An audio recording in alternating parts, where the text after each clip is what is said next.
So in this video, what I want to do is talk about the subconscious mind. And you can see the thing on the screen there. It says the subconscious is not meant to be known.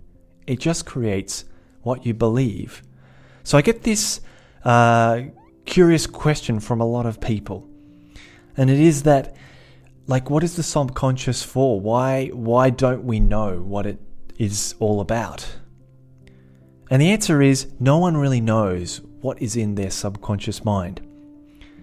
It is supposed to be so vast that in reality, we wouldn't want to know all that's in there anyway. There have been cases when people have woken up speaking in different languages, in different accents, with different gifts and talents. Possibly those people have simply been accessing the deep recesses of their subconscious and pulled out something that they didn't really need right now. So anyway, the subconscious is there to actually limit the amount of content we have in our minds. But it is also there to protect us from knowing too much so that we can discover the truth about ourselves without being already aware of it. I mean, how can we learn about who we are if we already know everything? And it is so vast and deep that there are nearly unlimited possibilities for our minds. We can pull anything out of ourselves and do remarkable things. But in order to pull things out, we have to use our imagination and have the blind courage to say yes in the face of outside doubts.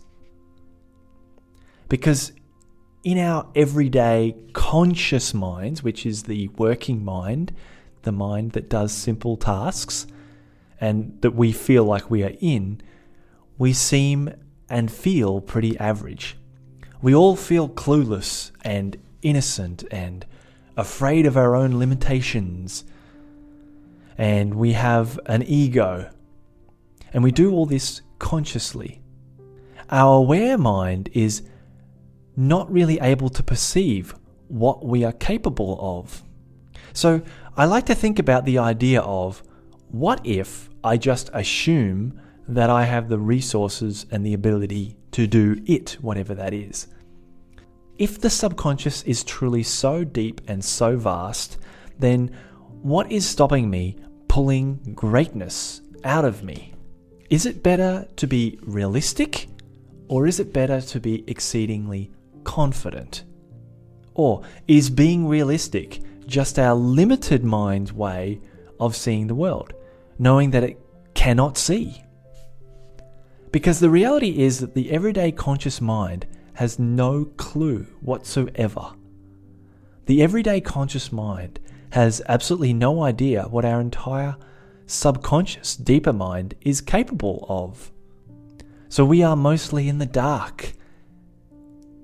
We cannot know what we are capable of creating from our conscious thoughts. So if we can give up the idea of being rational and sticking in line with what we can consciously recognize, we can open ourselves up to lots of incredible things happening. Being rational is our limited mind's way of making sense of everything. I can't do this because I'm not smart enough. I'm not fast enough. I'm not talented enough. Don't have this or that or whatever. Remember, the rational mind cannot know what is over the hill, which means what is in our future that we cannot see. Only the heart and intuition can perceive that. And if you listen to what is possible by listening to the way you feel, we can know what is possible by listening when we feel excited. Okay, so excitement is that feeling of knowing that something is right for you. And it's not about being critical and stubborn and dismissive of all that is not perfect in your life. It is about knowing that whatever happens, things can work out and get better. Your heart can be open enough to believe in yourself even if you have no idea what you are capable of. And so we shouldn't get plagued by what has been happening in our lives. Whatever's been happening that has held you back, that has frustrated you, that has got you upset, that you feel you can't get past. We just need to trust that things will work out and we can feel even better. And consequently, things will start to work out for us when we start to believe in ourselves, or at least the idea of ourselves.